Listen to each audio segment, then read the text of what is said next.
been thinking of either having just a camera aiming at my phone screen while it's doing its thing, or the trick would be is when you're using your phone with it, you have to use your Wi-Fi, and then you can't do anything. It cuts off all your other connections. So you're just Wi-Fi'd to the scope. Just to warn you guys, we're live. So just, you know, awesome. So no cursing. So or more, I forget, whichever it is. Do exactly the right amount of cursing. Let's go with more. Yeah. Hey, everyone. How's it going? Welcome back to the Virtual Star Party. This is, man, this is going to be the just complete mess edition. That's what this is. This is the, how do we do this again? 7 years later? 6 years later? How long has it been since we've done a virtual star party? Like I think it was 2014 or 15. 2014, 2015. It's been a long time since we've done this. So I can't guarantee that we will see anything beyond what we see right now, which is we've got this cool shot of Jupiter right now. So joining me tonight, I got Cory Schmitz. Cory, where are you? I'm right here. Okay, Cory has been transported into a tiny little box in the corner of my window. It's gone virtual. Nobody puts Cory in a corner except for Fraser. Exactly. Yeah. Yeah. No, I'm in Johannesburg, South Africa. So I was telling you, your moon was upside down the other day. From you could see you were shooting from the southern hemisphere. Yeah. No, that's a personal problem that you've got, actually. That's nothing with me. Yeah, I think I should move me. I'm sort of and we want to focus. I'm going to sort of hide above you guys here. There we go. Lots of room for me and you guys. There. So now can you guys? So can you see? You can't see what I'm sending back out. So what happens? No, I can't. No. So can you guys see? That's fine though. There you go. Oh, there we go. I can see it now. That's the view right now. So you can see like a little version of me now up in the corner. Oh, okay. Yeah, but I'm not sure that's the view that you. Well, you know, whatever. So you guys can sort of see what we're looking at. So I will, you know, when we have some images to look at from the other telescope, we'll do that as well. So just to sort of explain what's going on here, we've got Cory, who's below me right here. He's in South Africa, and he is in the future. So he's in the morning time. What time is it there for you, Cory? It is 5:13 a.m. 5:13 a.m. So how much? When until the accursed sun comes up? It'll come up in I don't know, like an hour and a half, or a little less than that. Yeah. So you're toward fall, going toward winter, so the nights are longer for you right now. The sky is going to start brightening pretty quick. But yeah, okay. And so what we're going to try to do is I'm going to try to take over with the telescope that you're seeing down in the bottom of the screen. So this is the 11-inch RASA located in Landers, California, and it's keyed up for doing deep sky work. So we're going to hopefully start with a bunch of planetary stuff, and then if I can get my act together, do some focusing, and get this telescope operating, we'll be able to shift from, you know, as the sun starts to take away these beautiful planets that Cory's bringing us, then we're going to shift over and actually start looking at the look at some of the deep sky objects. And honestly, I have no idea what's up right now. So Dave, we will probably rely on you. And so that's the other person who has joined us tonight. That's Dave Dickinson. Dave. Yeah, you got me for about an hour. So, for an hour? Okay, sure. Yeah, an hour or two. I know. It's like, I mean, this isn't going to be a long one. This is just like us making sure we can make all the pieces work. Yeah. And we can definitely not make all the pieces work. I had a window from sunset I was just out with the Stellina telescope there. I could probably old school screen share what I was shooting. That's like from the phone. I was shooting the Black Eye Galaxy Messier 64, and it came out pretty well. That's amazing. There. So yeah, and I'm doing that from downtown. That's what impresses me with this, is that it can punch through. I'm probably in one of the most light polluted areas you can imagine. Yeah. And I generally don't do deep sky stuff from here, but it can do down to, they're not cheap, unfortunately. Yeah, it's a $4,000 US telescope. But you know, it's the very first telescope I've had that worked right out of the box. Oh, really? You know, there was no you know, messing with the balancing or polar aligning or doing flat starts. It literally, you download the app, you bond your phone to it, you turn it on, it does all the it almost puts me out of a job. It's like it does the aligning, and you just like it does everything on its own. Yeah, it's totally automated. Yeah, that Stellina is an amazing piece of technology. The problem is that for $4,000 you can get a pretty stunning piece of gear, but then requires a tremendous amount of, you know, hassle to get it operating. They just updated it so you can manually point. I mean, which sounds kind of odd that before you couldn't manually point. You could only go to the stuff in their database, which was bright deep sky, but you can aim it around now. So Cory, right now, Cory, can you give us a bit of an idea of what we're looking at with Jupiter? Yeah, I'm actually doing some imaging of it as we speak because it's looking pretty nice. Right now, we're looking at the red channel of Jupiter.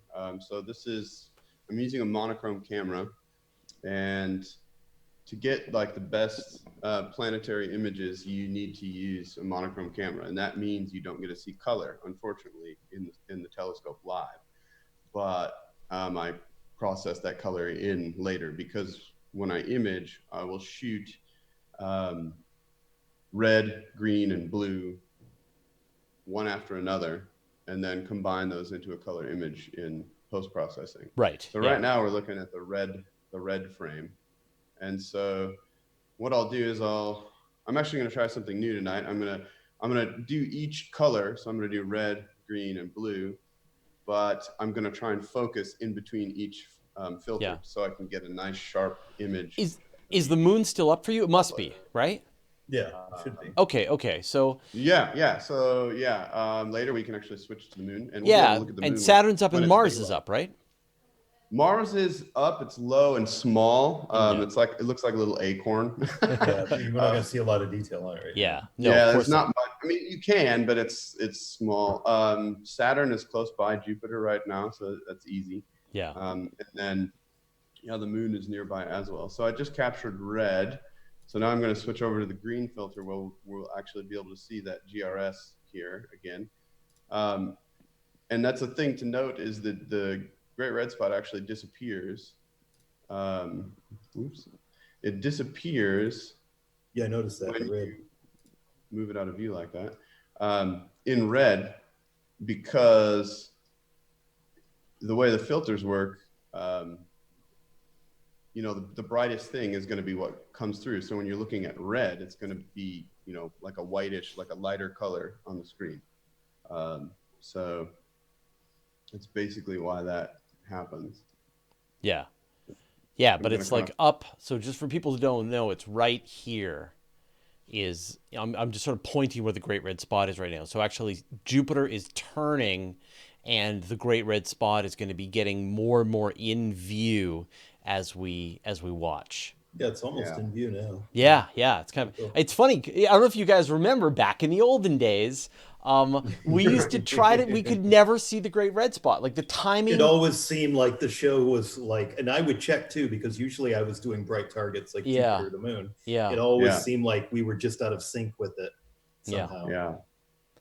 Yeah. So it's so funny. And this is it's a 12-inch Ritchie-Chrétien telescope. That's nice. So it's actually, I've got it dialed in pretty good. I've been doing a lot of planetary imaging, getting ready for opposition and everything. So it's been pretty nice, actually. But yeah, I've been pretty happy with it all.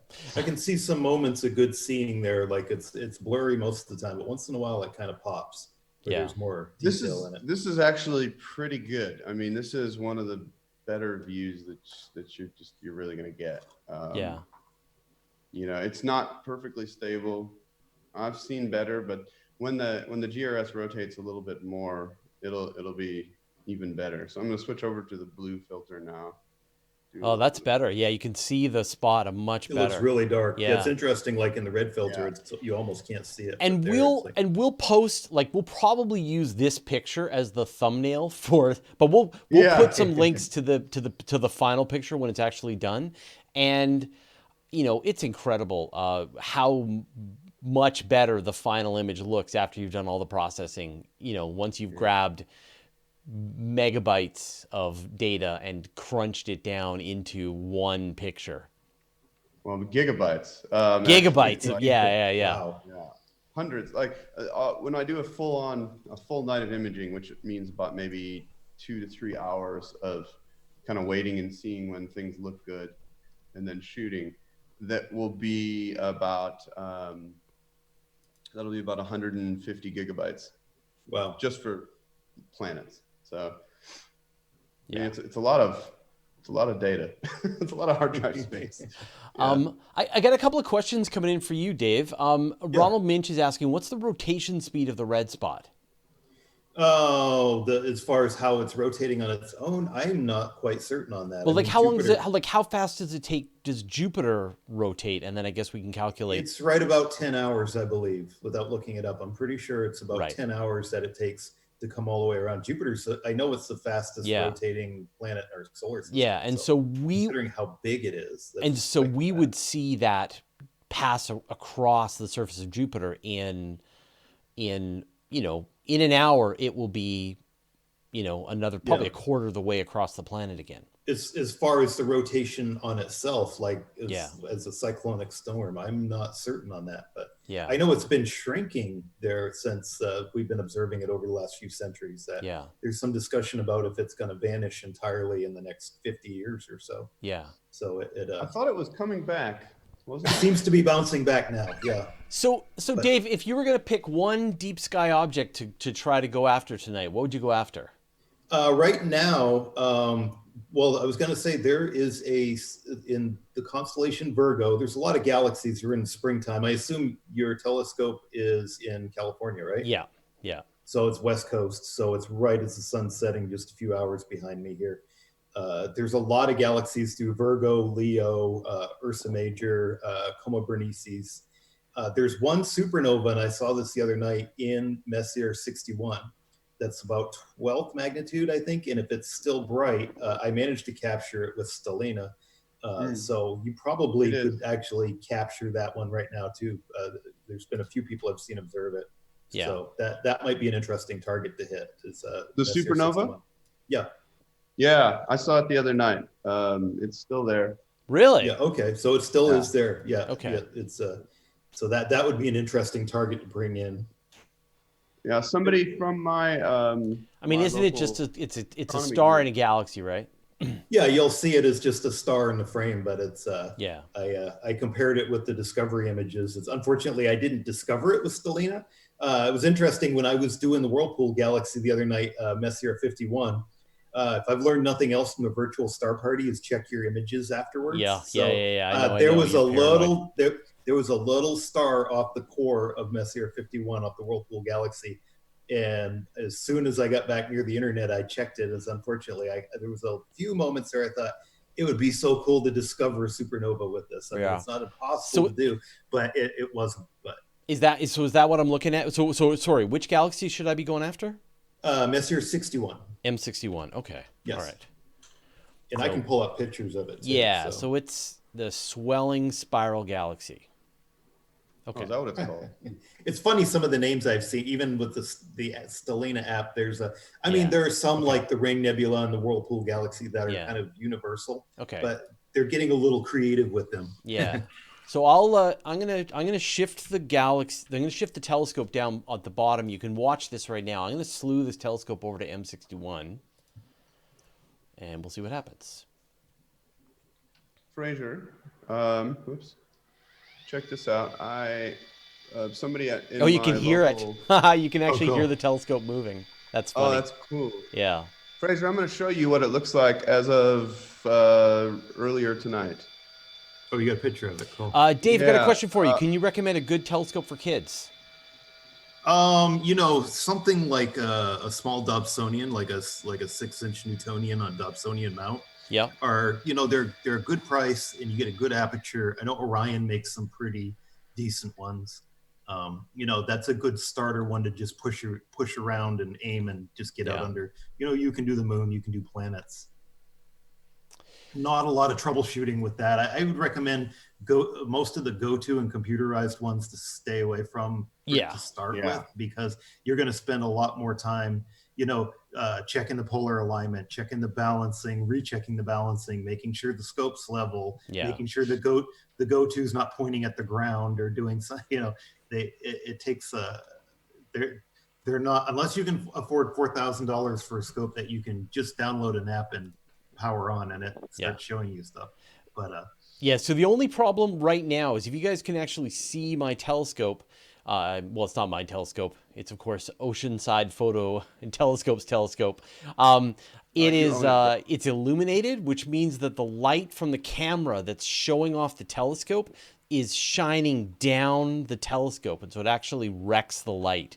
So I actually have to turn off the light. I have to turn off the camera if I want to actually be able to take some images. If we can see down the barrel of the telescope, then I have to turn off. So we can't look at the telescope. That's okay. Yeah, it's all right.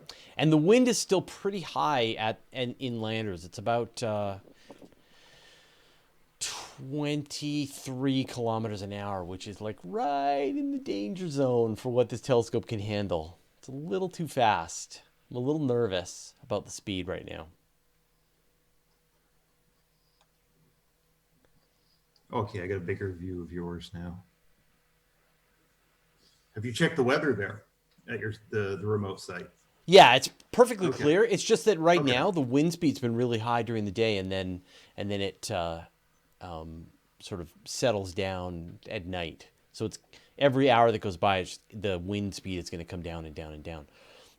So how long do you want to take some images of this, Cory? And when can you shift to something else? Like, can you try to pull in its moons? I can. Let's see. I wonder where they're at. Hang on one second. Let me finish this one image run, and then I will try and show you moons. Yeah, I mean, just to warn you, right? You're going to join me at the Star Party. You're going to do bad image run. Yeah, I know. Yeah. I want to just get a couple and see what I can do here, and then we'll do that. Ooh, it's looking nice though. This is cool. So this is the green filter again. I mean, if you look, I don't know if you guys can see, but you can see like some of the swirls on the equatorial belts, like the lighter and the darker patches, and there's like a little up here. But really what you're looking for is contrast. And right now, what you can actually see, if you look, kind of watch it for a little while, you can see it pop in. Jupiter's upside down right now. This is the south, and this is the north. Above. But you are too. So. What's that? But you are too. Ha! Yes. But it's also, it's the, right now it's the way the scope looks. It's on the other side of the meridian, so it's flipped. Jupiter is now starting to go down slowly. It's at zenith almost right now. So, but above the Great Red Spot, or just below, there's actually a light patch. So you'll see the GRS here, and then you'll see like a lighter color, and then the cloud band. So that's kind of where that swirling, is. I don't know if it's feeding it or how that works from a planetary like dynamics standpoint, but there's that lighter patch in there. And then with blue, if I can get blue, is a really hard one. You have to have really good atmospheric conditions for blue to look good, but it looks the best for the GRS in general, because it's really dark. It pops out because there's no since it's red, there's not a whole lot of blue, coming through at all in the Great Red Spot itself. If I can get that. Fraser, there is a comment too that I was looking at that might be within reach of that telescope. Yeah, for sure. We should definitely try and see if we can go after the comet. I mean, we'll see how much time we have. I mean, I think just going after Jupiter, Saturn, if I can get a couple of pictures out of this telescope, that would be wonderful. Yeah. It's still date. Atlas back? It's still bright here, so. Isn't Atlas back? No, Atlas is gone. Atlas is dead. No, it's still like 8th magnitude or so. It broke apart, but then it's. I saw Sharon Ahmad from Malaysia posted a pretty good image of it. I believe that's what I saw today.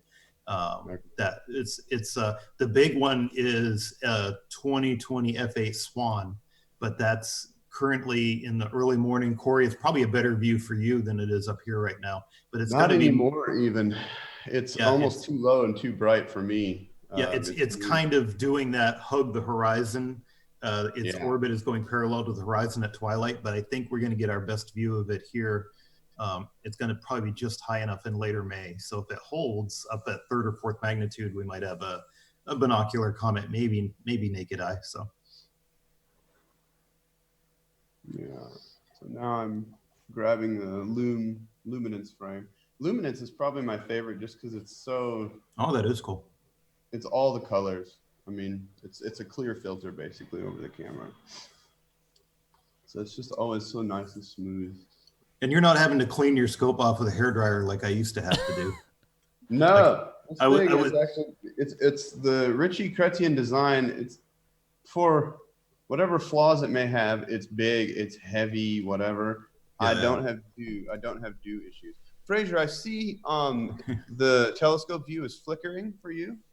I just saw that, Yeah. The fix for that, I was running into that problem as well. You need to do a desktop capture and not a window capture. There's a bug in the streaming software that actually causes that flicker to happen if you do a window capture. Okay. So you need to do a desktop capture and then crop on a window and then crop it manually in OBS, and then that flicker goes away. I am doing a desktop capture. Maybe I'm not. I think I'm doing a monitor capture. If you were, you could have cropped it yourself. And when you asked me to crop it, that was my cue that you're doing a window capture. Yeah, well, because I'm trying to get a picture of you guys in the screen as well through Zoom. Okay. So that's you might be able to do multiple desktop captures. Yeah. From sources. So we got one question here from VeggieT 2009. Is there any benefit to having image in other wavelengths than red, blue, green, or infrared, like focused on yellow or cyan? Infrared, huge advantage where it always looks good. Infrared is not always, but I mean if these colors are jumpy and bouncy and stuff, infrared is usually nice. Very sharp. It's out of the visual spectrum. You don't get the same interference that you do with the visual. Ooh, that's looking really nice now. People have been teasing out detail, which I think is amazing, on the cloud tops of Venus using like near UV kind of UV filters. Ultraviolet looks cool. Because usually the rule is there's no detail on Venus, but I've seen amateurs are starting to get some detail using these UV filters, which is kind of nifty. Yeah. Well, it's really interesting too. We'll move over to Saturn just now, and then we can come back to Jupiter when the GRS is more centered. Sure. But a lot of the scientific imaging on Jupiter is actually done in methane band. Yeah. So, they're checking out the methane stuff with Jupiter, and I can't tell you why, but that is the most it's the ugliest image. It's the most interesting from a science standpoint, and it's a very dark, hard to capture, hard to process. I know about every decade or so, I think last time was 2009, is that northern equatorial belt that the Great Red Spot in will disappear. But in IR, you can still see it. Like it subsides down below the cloud tops. It seems to be about every decade this happens, so we're kind of probably due. It looks weird when Jupiter's missing one of its belts, but That's crazy. Yeah, I haven't seen that. Yeah, that was 2009, I think, is the last time it's happened. Wow. But in what I've asked researchers, and they can't quite, they don't know why. It's like, why is it always the northern equatorial belt that disappears? It seems like the southern one is much more stable, and they don't know why exactly. It just seems to happen. But it looks odd when you see Jupiter with the there's photos of it from back in 2009 when it's when that one belt subsides for a time. Okay. It'll look weird if Jupiter ever loses the great red spot. It would look very strange, because that's like every kindergartner, you need to draw the great red spot on. That's like Saturn without its rings. So it's kind of like, it would be strange if Jupiter did lose it. But if you look at some of the sketches from like the 19th century, it was huge. It was about a quarter size the disk almost. It definitely has gotten smaller and less red. I'd say it's more kind of salmon to brick colored than really red when you see it at the eyepiece. You can see here now, I think you can see. What software is that? This is the Celestron's called sorry about that. CPWI software. It's actually really, really good for running the telescope. I've been very happy with it. So I'm actually going to move over. So that's what I thought they could do with Stellina. If you had something like Stellarium and you could hook it up, do the ASCOM drivers where you could use the planetarium program to drive the telescope, then you would have something I think that's really nifty to. They seem to be very proprietary with their software and what they're not like turning it loose for a lot of amateurs to kind of manipulate or do. They seem to want to keep it set to what the software does, which, it's kind of a shame, because when you turn people loose on it, they can do all kinds of weird and wonderful things with it. Yeah, that's the thing. Is a lot of companies, they invest a lot of money in the design and the development of their software, because listen, the software for these telescopes, or at least the image capture and everything, it's changed, but not nearly as much as you would think. Yeah. In the last several years, I'm still using a lot of the same software. The CPWI pointing software is probably one of the more recent. Yeah. More recent. I remember the very first go-tos. I had the Celestron in the 90s and I just got rid of this one, as a matter of fact, that it would tell you how many degrees you had to go, and you had to manually move and point the whole thing. Yeah. It did work. Sometimes the alignment wasn't precise. You could get within a degree or two, and then you'd have to kind of spiral around and find your target and stuff. But but yeah, I've used nearly every. This one impressed me that it just locks right dead center onto the target. It's got within. There we go. There it is. Saturn. Oh, wait for it though. It's gonna get better. There's so much like my old webcam captures. Yeah, it's like you change the brightness, change the focus. Well, with this capture software that I'm using now, I've actually got I've got it all kind of saved, so I know, for a particular planet what's going on. Let's move that so it looks nice. Fraser gets all moany when it's not like yeah, I know. Put it in the middle there, man. Yeah, if it's not in the middle, it's not worth looking at. Yeah, we can see the. Yo, Saturn. You know what? It's like every time I look at Jupiter, I love Jupiter, but every time I look at Saturn, it's just like, it's so pretty. Yeah. Oh right, I love Saturn. I can see it casting a shadow. It's casting its shadow back on the rings just a little bit there. There we go. Corner. Yeah. Yeah. So like as opposition comes by, it's gonna get this shadow down here is gonna get less and less and less. It'll start casting it straight back. I see the Cassini divisions popping right out. Yeah, that's all make it bigger.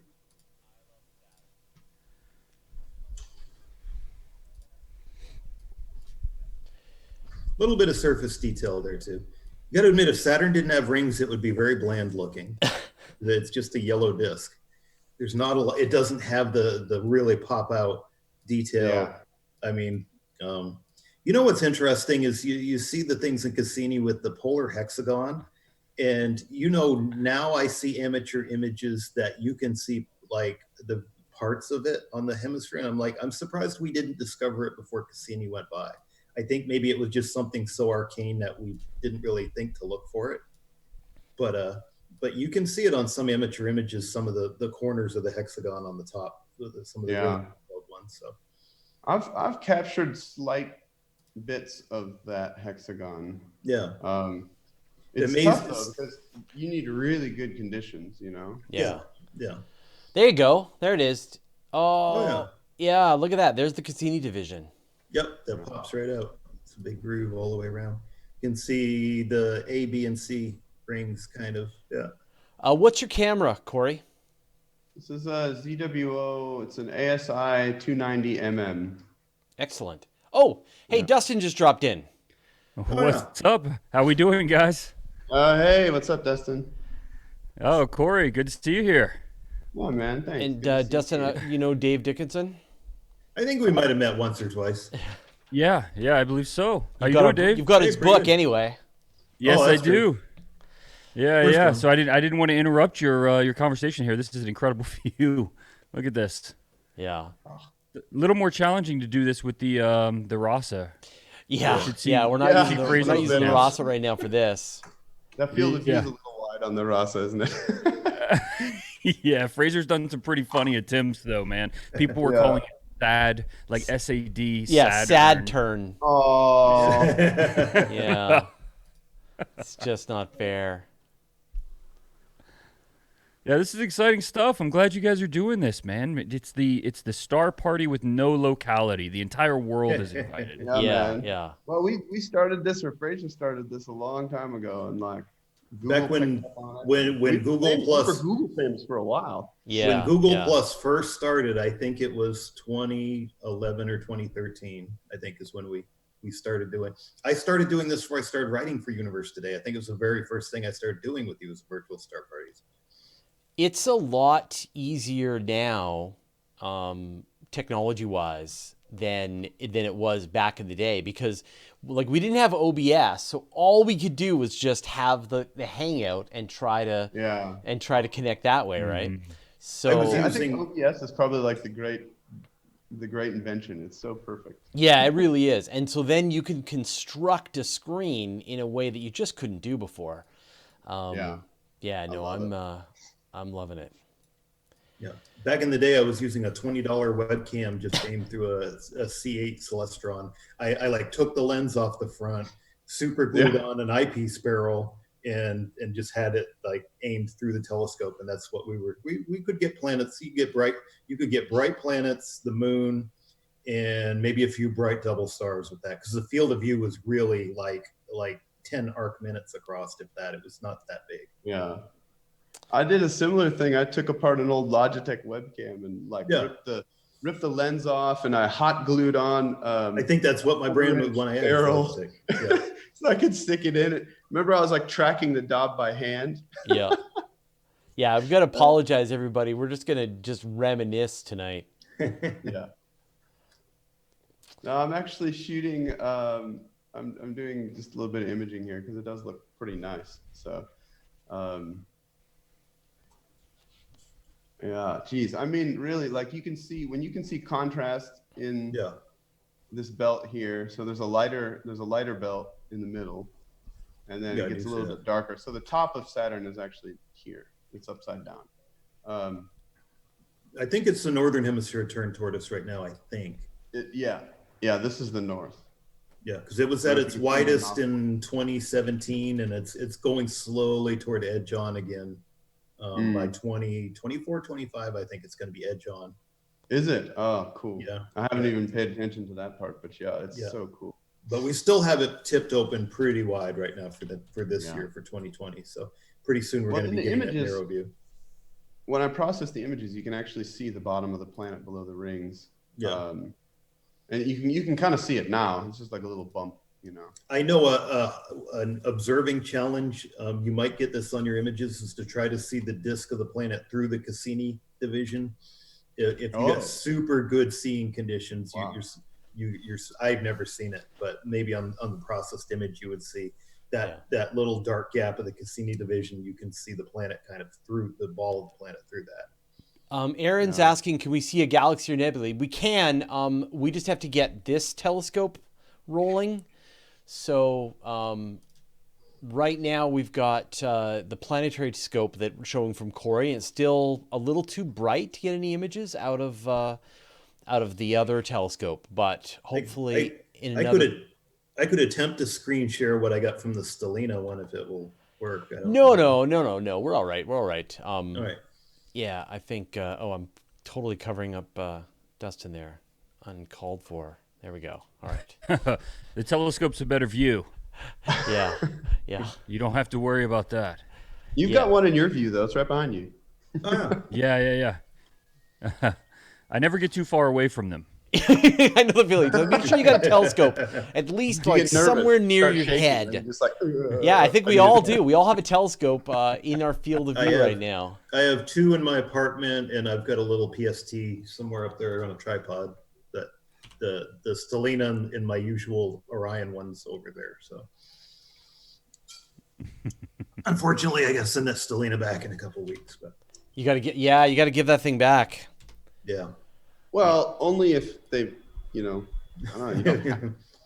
I'm supposed to have it for a month, so it's and actually the moon just got last week. It was full moon, so I did some imaging with it, but it's a little better this week than last week. So. Jay Brodier is asking, and this question for you, Dustin: is there any chance the new space telescopes will broadcast like this in an open public forum? No. I mean, if you're talking about the ones that we're working on with SpaceFab, the answer is no, and that's because the data transfer has to happen with basically, laser communication, and it can only happen at a few points as it passes the Earth. Even though it's circling the Earth every 90 minutes, it's not going to be in constant contact with the people running the scopes the way these are. Yeah, I know they get everything down in FITS files too, so it's that's something I've never. Some guys like Jason Major know are like savvy in how to process the Hubble FITS files to do the actual reprocessing of the images. It's something I'm not skilled with, but I know it's a special. It's actually pretty easy to work with if there's converters that will convert the FITS to like a TIFF or anything else. Oh, okay. Yeah, it's all it is FITS is at its base level. It's literally a description of the data. Okay. That's like that. That's the most simplest way. And blue is sorry about this. Blue's a little darker. It's crap. So FITS is literally just like a list of the pixels and their values, and then so the converters, they just go through and they convert it to a TIFF, or like when you edit with PixInsight or some other software that can edit FITS directly. It just does that conversion and knows exactly what it's doing. That's like the rawest way to store data ever. That's why they use it then. Yeah. So people wonder if you could. Like, okay, well, what's the value of this pixel in red? What's the value of this pixel in green? Or rather, with FITS, it's usually just monochrome. So the brightness on Saturn is changing quite a bit. Is it because the sun's coming up, or is it? No, I switched to the blue filter. Oh, okay, I see. And in blue, there's very, very little blue in Saturn. And it's noticeably darker. Yeah. And so you do, Cory, you do your planetary imaging with monochrome sensors? Yeah. So wow, I use that's much more challenging. 290 mm. Yeah. And then nice. I have a motorized filter wheel, and so I'm actually sitting in my study, and the scope's outside. And so I'm basically are using TeamViewer to share your screen. I'm sorry. Fraser. What was that? Oh, just I don't know if Fraser's there. Yep. Oh, do you use TeamViewer to use the telescope? Yeah. The telescope that you're using. Yeah. Okay, so I'm using the same thing. It's just like 20 meters away rather than Sure. Yeah. 3,000 miles. But anyway, So I'm shooting RGB filters, and then I'll shoot luminance also. And Yeah, then I'll it's a combine it all. challenge with planets though, because they, like Jupiter does, a full day on Jupiter is what, 10 hours. And so Yeah, it's spinning so fast, you have to really be quick and know what you're doing with monochrome to do good yeah. planetary. Obviously the Well, data's that's better, much better, but it's yeah, a it's way challenge. better. It's way better. All the best planetary images are done with monochrome cameras, Yeah. and it is more difficult, but kind of that toss up. Like if you want the quality, you have to put Yeah. in that little bit of extra work. But A once you lot get more it can going, go wrong. that hard. It's Right. just, I mean, listen, figuring it out, the process is planetary imaging is a beast. It's an animal on its own, and I think I've kind of done it all. I've done all the deep sky stuff. I've done wide field. I've done planetary, and I think honestly, planetary is probably the hardest, just Hmm. because there's so much out of your control, that you have to be on it like Yeah. all the time. You've got to be ready, and I'm not expecting a lot out of tonight just because I'm not really paying that much attention.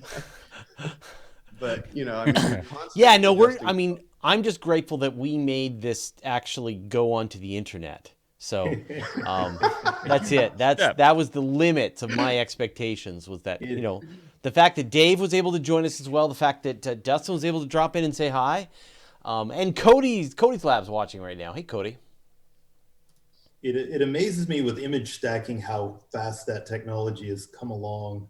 I think like 2003 or four, we started doing it, and I mean, you would see some like observatory photos of the planets that were like absolutely horrible from the 70s or 80s, but prior to having the technology to do the image stacking that we do now, that Yeah. were textbook photos of Saturn and Jupiter that were taken like with the Hale telescope or Palomar, that were really actually quite terrible looking. Yeah. I remember why I really liked having a bunch of people here on the Star Party with me, because I'm like messing with technology like crazy, which is people wondering why I'm so quiet. It's because I'm like messing with a bunch of Yeah, technology. there's a And so, lot going on that yeah, side of it. yeah, there really Here, is. it's crazy, Yeah, man. I'm looking at probably 12 different screens right now. I'm looking at the telescope, I'm looking at the live stream, Yeah. I'm looking at the software that's been playing, I'm looking at the results of the images that are coming down from the telescope. Yeah, it's a mess. Interesting. And Yeah. holding a conversation. And right? at least pretending to hold a conversation. Right. No, Watching my that's the friends way to hold do a it. conversation. That's the key. Yeah. So, Cory, where's the telescope that we're seeing this Saturn image right now? It's in my backyard here in Johannesburg, South Africa. So South Africa. I saw the yeah. question just pop up. Where are these telescopes? The other one that just popped up on the bottom of the screen is in Landers, California, just outside of Joshua Tree, California.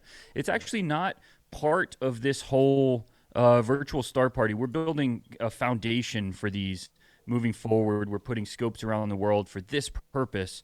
And those are like West Texas and those things. But the test bed for all of these that Fraser and I have been digging into now for a year or more has been my personal observatories at a club in California. And so it's nice that right now with all of this happening, we can use those instead of Texas. But yeah, Texas is the place. I mean, the skies there are incredible. So Yeah. that's kind of where these are and where they will be moving forward for at least our side of it. It's still really bright in the sky. When are you finding it's getting dark enough to actually shoot in Landers now, Dustin? It's usually about this time. About this You have to time. push pretty late. Yeah, Yeah. you have to push pretty late. And it said that it was mostly clear. So if you find a Yeah. patch of clouds, it's going to look really, really bright. So you might be in a patch of clouds. Yeah, I'm seeing some. I'm seeing a few patches of clouds. I'm trying to go after just some really quick objects. Like I'm going to go after some star clusters and just some stars and stuff. I put an all-sky camera out there that will show you real time what's up and where. I need to get you a link over to that. Well, they've got one for the actual Goat Mountain. Oh, yeah, okay. Yeah, they've got one there too. Messier 3 is a pretty bright globular that's up right now too, if you need something just bright to grab real quick. Oh my God, you're saying it the way I used to say it after you guys all beat it out of me. Globular. Yeah, I appreciate that. We can mess with Fraser now. You know how he used to tell us to change and it'd be difficult and he didn't understand. My next book is going to be nothing but astronomical pronunciations. So Oh, I've been made fun of recently because I've been doing a lot of live streams with the moon and planets and stuff. And apparently now, whenever I do a moon live stream, this isn't a moon live stream. This is Cory trying to pronounce crater names. Oh, crater names. Perfect. Yeah. That's perfect. That's good. Like, sorry, I don't know Greek, but I'm doing my best. Yeah. So here, I'm just going to throw up a shot of the, the beehive cluster. So you can sort of see it's still pretty washed out. If you can see, it's like a big halo there in the middle of the sky. And so you can see a bit of the stars, but it's still I'm doing the best that I can to try and sort of pull just the stars themselves, but it's pretty bright right now. So we're still got a little ways to go until I can actually start getting some images out of this telescope. So Fraser, have you ever actually laid physical hands on that scope, or are you still just messing with the software? I have actually hugged this telescope. Yeah. Have you? Yeah. Okay. Yeah. So we did a star party down in the desert there, and we did a road trip out to the telescope, and Dustin was there and a bunch of other people, and I got a chance to actually see that scope right up close, which was great. That was an epic night, man. We had the 20-inch Dob out there, and all of us. We had a bunch of people. I mean, we brought a bus out there. Yeah. And it was a blast. That was a fun night, man. A lot of astronomy done that night. Very cool. So can you guys see the image? I saw it for a minute. And there it is. Okay, yeah. So you guys can't see it. All right. Okay. Sorry. It seems like you have a pretty wide field of view. Yeah, it's a very wide field of view. So it's gone now, but yeah, it's gone now. Yeah. So and it's still. I'm gonna try. It's still so bright. So M44 is about a degree across, kind of. So it's like wider than the full moon. So yeah. Fraser, I'm actually starting to see my sky start to brighten a little bit. Well, let's go to the moon then before we lose your skies then. Oh no, it'll be okay. The moon I can shoot in the day because I'll shoot infrared. But yeah, like it'll look like night, but it's actually during the day. I love infrared. Definitely, I think it's so cloud. fun. Yeah, so that that telescope is really fast. The one that's down in the bottom right hand corner. Wonky astronomer saying it's probably too late for the Comet. I can try to get a shot. I can try to get a terrible shot of the Comet. What's the? There's T2 Pan-STARRS should be up and visible right now. Do you know the coordinates? Yeah, that's the key. I need the right ascension declination to try and get a shot of it. Give me a moment, and I can get them. Yeah, whatever's up. Let's see. Well, guys, I'm going to dive out. I just wanted to pop in and say hi. And, dude, thank you so much for taking the time to hang out with us and letting us use your telescope. Really appreciate it. No, of course, anytime. I'm so glad that this stuff exists. You know, I just made a post today about how amazing it is that we get to say we are the only humans in all of human history that get to participate in this, to get to do this, look up and actually see instead of just look up. And I think you guys are making it happen in a bigger way. Really appreciate it, guys. And if there's anything I can do to help, let me know. I'm around, Fraser, so give me a buzz if you need help. Yeah, Thanks, kind of Dustin. Weather laser, obviously. Yeah. Other than that. Yeah. All right, man. We'll talk to you later. I'll let guys. you know how it went. Yeah. Thanks. See ya. Cheers, man. No one is able to bring the weather laser. Why not? Yeah, I know. It's the one thing that we just keep asking for. So we've now taken to calling every single trail that goes through my images a Starlink. Yeah. Listen, I think it's probably valid. Is that fair? Is that unfair? Nope. All right. Oh, that's a little better. I think that's valid. Yeah, all right. When I was trying to shoot the supernova the other night, my first image, I got 2 satellites through. Like I didn't even, it's like right next, it's like seriously 2. I don't even know what they were. I tried to look up and see if they were Starlink, but I think they were too dim for Starlink. All right, there's my... We had a pretty good Starlink pass here the other night while I was out imaging too. I just happened to look up and see them. Yeah, obviously they're super cool to see them. I mean, they're a pain to pull out of your pictures. It's not so much a problem for planetary. Yeah, no, it's not a big deal. All right, give me something else to point at, Dave.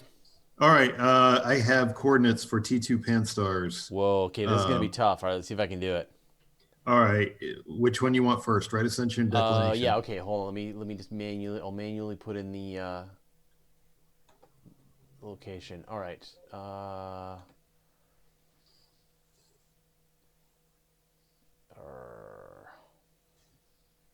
forget how to do this.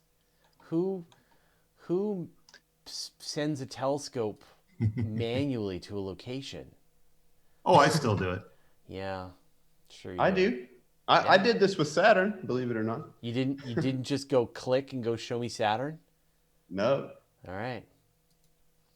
I did use the electronic star map, but Okay. I had to actually hit me. All right, right ascension, 8 hours and 14 minutes. 8 hours, 14 minutes. And declination plus 75 and 18 minutes. 75, 18. That should get you close enough because you got a pretty wide field of view. Yeah. So. All right. So we won't muck around with seconds or decimals or anything like that. That should get it in the frame. All right. It was about 8th magnitude, and I caught it as a little. All I want is it to be pointing away from the light. And okay. This one should be pretty high. Above the horizon. I think it's in Ursa Major, so it should be pretty high for you there. Well, as long as it doesn't point at the ground. Yeah, we've had that. I think we're okay. I think everybody's had a go-to telescope point at the ground before. Yes. Yeah, exactly. Yeah. You're like, oh, right. It's the wrong season. Yeah. It's like it's below the horizon. Yeah. I'll try like a 30-second shot. We'll see what we can get. Yeah. That should pull it out. This telescope is so fast. That's impressive. Yeah. Because the Stellina, you're like there for it takes about 10 minutes to start building a really decent image kind of, and they recommend about 30 minutes, so you really can only do a couple targets a night. Yeah.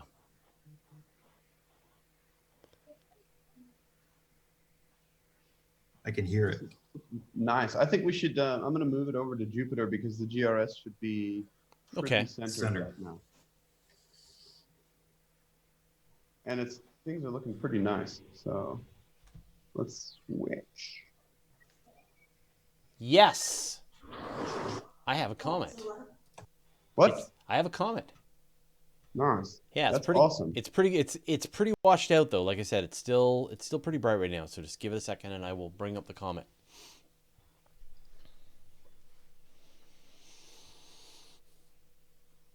And 30 seconds might have been a little too long of a shot, so I'll try a shorter one. Yeah, it looks kind of blown out. No. You don't know.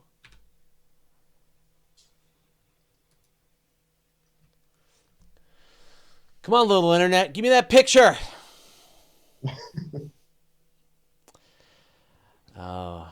Yeah, no, we've pointed telescopes at the ground all the time. I have done it many times.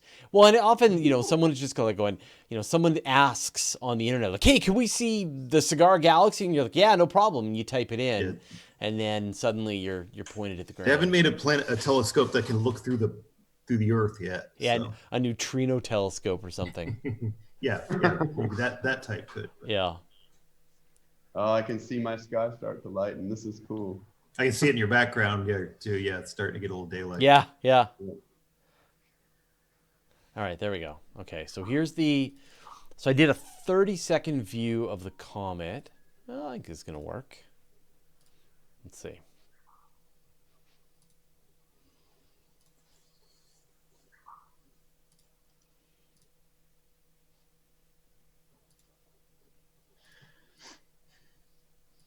So can you guys see my view? Oh yeah, you got it right there. Yep, you got a little bit of a tail to it too. That's pretty nice for just 30 seconds. Yeah, that's 30 seconds. Oh wow, that's awesome. Yep, that is Comet C 2017 T2 pan-stars, discovered back in. The tail out a little better. I think it's about as bright. It's pretty big. It's a pretty big tail, isn't it? Yeah, yeah. It's about as bright as it's going to get. I think it just had its closest Earth passage about a week ago. This one hasn't got as much press. But let me try a longer exposure then. I'll try a minute and see what that gets me. Yeah. Yo, the GRS is looking awesome, you guys. Okay, all right. Whoa, hey, whoa, we're looking at my picture now, Cory. Yeah, but look at mine. It looks like Jupiter. All right, that is awesome.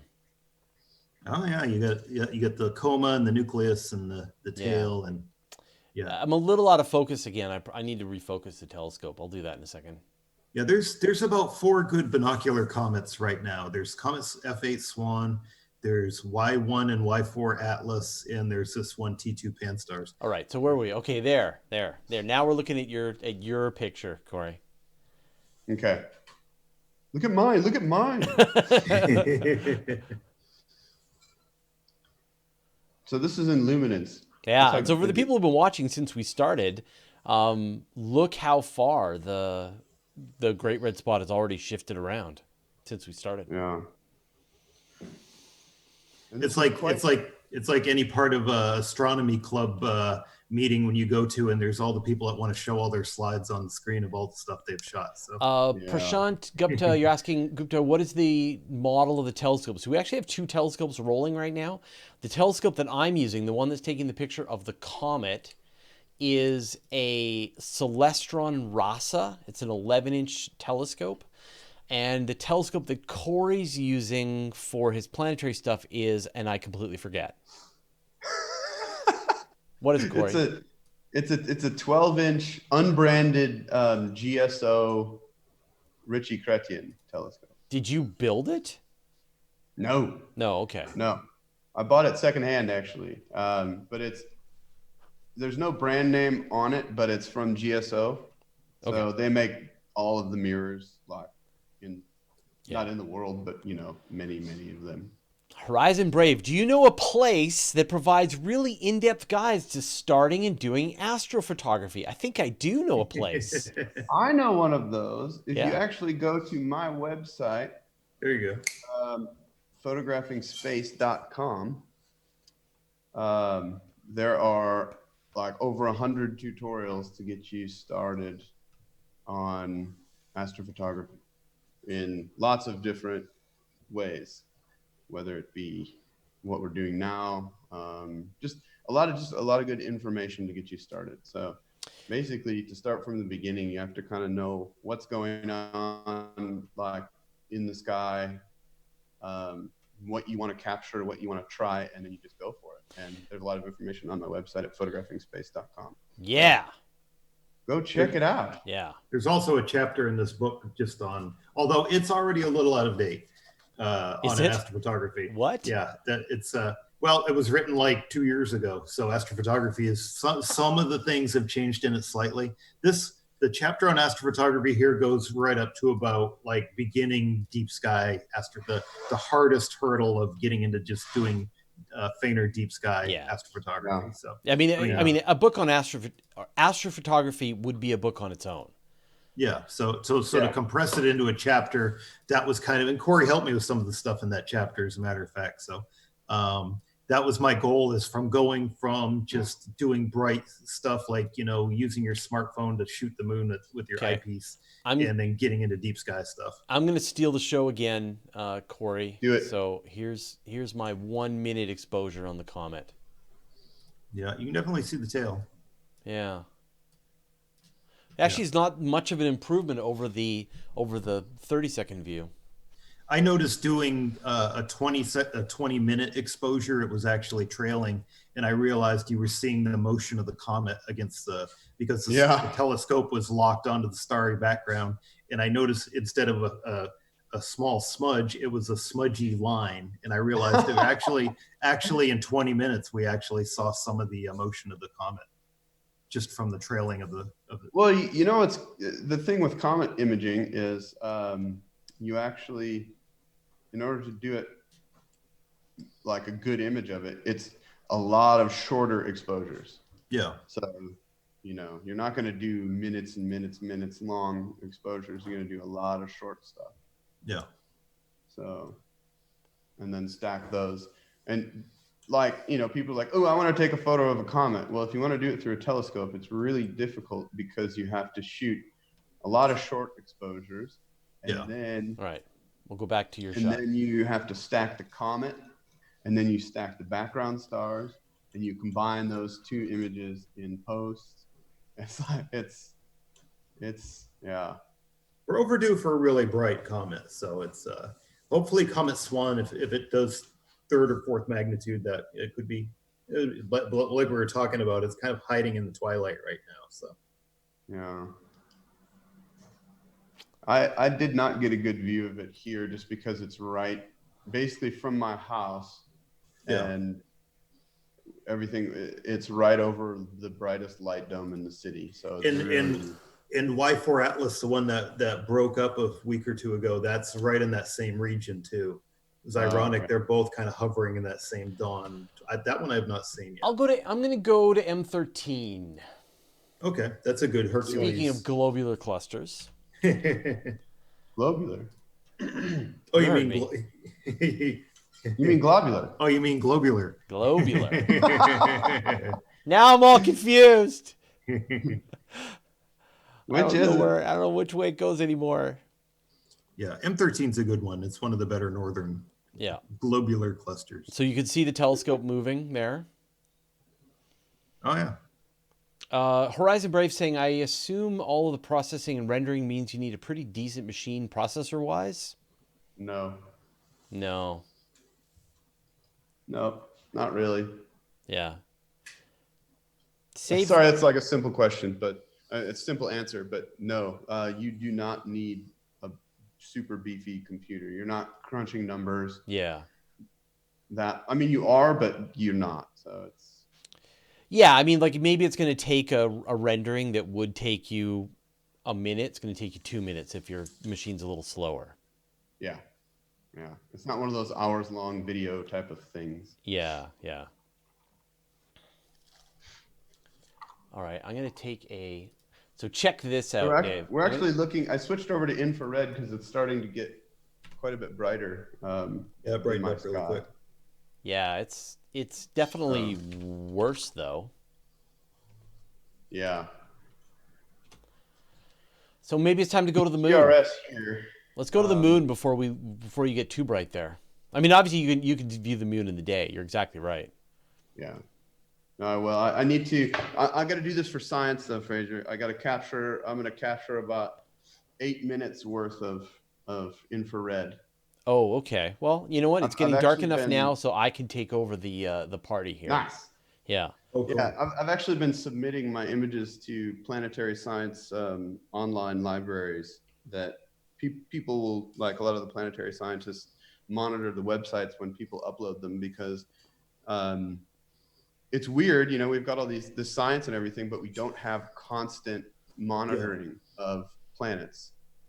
We talked about before in the virtual star party that it's not out of the question. Like if there was an impact on Jupiter, we could witness it live. Exactly. It's just a matter of, and I think it's Anthony Wesley about a decade or so ago when he found some impacts. We were all scrambling, looking through our images and video just to see if we might have caught it, because we start thinking it's like I was shooting Jupiter right around that same time. So yeah, it's not out of the realm of possibility we could see something like that. All right, so I've got my picture of M13. Now I'm going to shift over and take a picture of M101, which is a galaxy, a big that's a good one too, spiral galaxy in Ursa Major, I believe. Yeah, and then I will probably have to turn off no, I'm tracking. Okay, never mind. I'll take my picture. I was shooting M101 the other night, as a matter of fact. Oh, really? Yeah. Did you do it in 30 seconds? No, more like 30 minutes. Yeah. So it was just a matter of letting it build up the image. So yeah. There we go. All right. I think these stelinoscopes are going to be good for public outreach if a school or university could afford one, because it is something that it's a good kind of gateway to deep sky, just to kind of whet your appetite. So I got a little wind movement on my shot of M13, but it's all right. Okay, let me see if I can clean it up here. Oh yeah, no, you get a nice central core, and oh wow, nice. This is always a good one. It's if it's up at a star party in the springtime, we're usually looking at it. Yeah, that and M3 I think are one of my favorite globular clusters for the northern hemisphere. Yeah. So that's M13. It's the great globular cluster in Hercules. But I mean, you can see the one Omega Centauri, right? Which is kind of incredible. Yeah, I shot Omega Centauri a couple days ago. It's amazing. I tested the polar alignment of this mount and using this big telescope, and it's actually the field of view is too small in this telescope. Yeah. Because Omega Centauri is so big. It's just, I mean, it fills the view on a full frame camera. Right around, it's late April, right around April and May from the northern hemisphere, if you're in the southern tier states, you can see Omega Centauri. I've seen it from Florida. So it just clears about 10-15 degrees above the southern horizon. But so what's nearby? The Whirlpool Galaxy? M51, that's up in Ursa Major as well. Okay, yeah. If you get a chance, try for the supernova in M61 too. Okay, yeah, we'll take another shot at that. Like I said, it was a little bright. I did get a shot of it, but it was pretty bright. So, okay, I'm gonna go to M51. I love M51. That's such a the Whirlpool's always cool. I had a chance to see that through the Kuiper telescope on Mount Lemmon. That's like a 51-inch.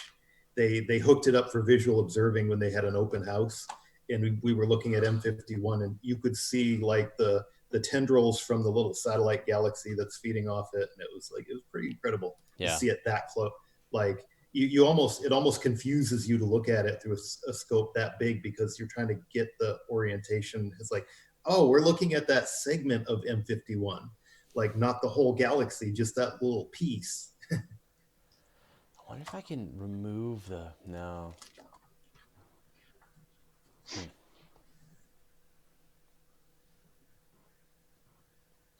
Okay, so let's see. I'll try and bring up M101. Ooh, yeah, it's time to refocus this telescope, I think. It might be cooling off. Yeah, well, I mean, when it's this soon in the night, you've actually got to do this pretty often. So I'll do a quick refocus so people can sort of see. And then maybe Cory's got something interesting. Cory, do you have something interesting going on? Do I? Always. Yeah. Oh, no, that's right. You're doing some 8-minute long infrared science project here, right? Kind of. Yeah, it's just 4 2-minute captures in a row, and then I'm gonna combine those into an image and see if I can get anything to submit. But I'm almost done. So. Okay. Well, the scene conditions aren't that great, so I'm not too. Here is my pinwheel. Oh, that is nice. Which one is that? Is that M51? 101. It's M101. M101. Yeah. Okay. Probably small. Let's see if I can make it a little brighter. Oh, too bright. There we go. What image capture software are you using? Nebulosity? Yeah, I'm using Nebulosity to process the images. Okay. So I'm capturing it with the sky, and then I'm bringing it up in Nebulosity. Okay. Nancy asked for the wild. Someone asked for the wild duck. I think I can do the wild duck. M11. I don't think it's up yet. That would be more toward morning. Yeah. Is there like a nebula that's up right now? Scutum, the Owl Nebula in Ursa Major. Something bigger. Well, you're talking planetaries. Most planetaries are small. No, like an emission nebula, like a. Is the Orion Nebula? Is the Orion Nebula's down now, right? that's down toward the sun, where the sun is almost in that direction now. It's spring is Galaxies up north. I know. See, that's the thing. We're looking at Galaxies right now. This telescope is so fast. I'm like, I don't have time to think. Let's just take some more pictures. Just do it. I'll move over to the moon. Sure, that'd be great. No pressure. Why not? Oh man, this is so great. All right. Sorry, I shouldn't say that when I get to see the picture before you do. There you go. Oh wow, that is cool. Yeah. So again, this is just a 1 minute shot. So that's a color camera then, right? Yeah, it's a color camera. Yeah, you're in some nice dark skies, man. That's awesome. Yeah. So give me targets, man. I need a target-rich environment. Otherwise, M61. Yeah, M61. Oh right, we're gonna look for that supernova. Okay. Yeah, it'll be very apparent and really cool. Okay. Just because it's a freaking supernova. Yeah, I'll do the sombrero as well. It's one of those. It's just cool to know what you're looking at. Yeah, I'll do the sombrero. The sombrero. Yeah. Someone's asking, how about zooming into the WOW signal area? Maybe we can see the aliens. That's in Sagittarius, so yeah, that's not quite up yet. Yeah. It's actually quite a vacant area, I believe. It's near the core of the galaxy, but it's kind of off to the side of the plane of the Milky Way. There's not really a lot of objects there, but that's what was kind of tantalizing about it, is you would expect if we were going to get a spurious signal, it would probably come from the plane of the Milky Way somewhere. Yeah. Are you doing the moon in visual or in your infrared again? The moon. This is infrared. Okay. I'm gonna find the Terminator. I don't even know. Okay, so because we can see the telescope, I have to turn it off before I take my picture. So I'll just do that, and then we'll take a shot, and then we'll turn it back on. And then I see some other stuff. People are asking for M81, antenna galaxy. I do a Messier tour. I could do a Messier tour in about half an hour if they were all lined up in the sky at the same time. We just passed the season for that. Like in April, usually is the best time. So, I mean, we will definitely do a Messier tour, but I think we need to do it like week by week. That's in my first book too, that you have to do it around April. Yeah. And there's an order you have to do it. Like there's some that you have to capture right away before you lose them behind the sun. Yeah. But you can do them all in one night. All right, we've gone back to you, Cory, because this is pretty awesome.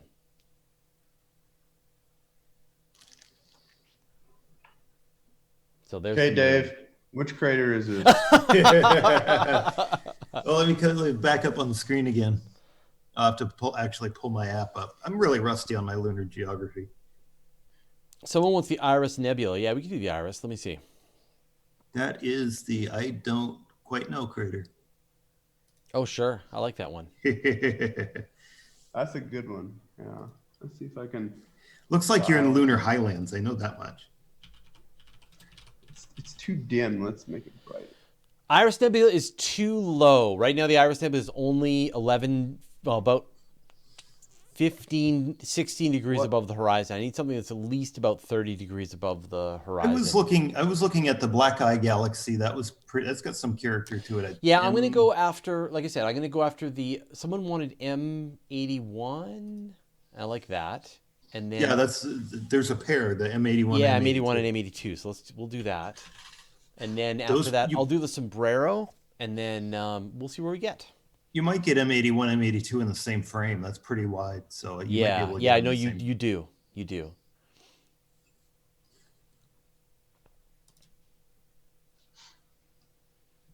So, see my new picture to come through.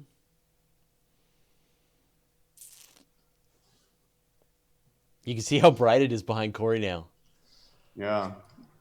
You know what somebody needs to design, Cory, is a way that you get a full frame view of the moon, and then you have another frame that shows the zoom in, and it shows where the box is on the full frame.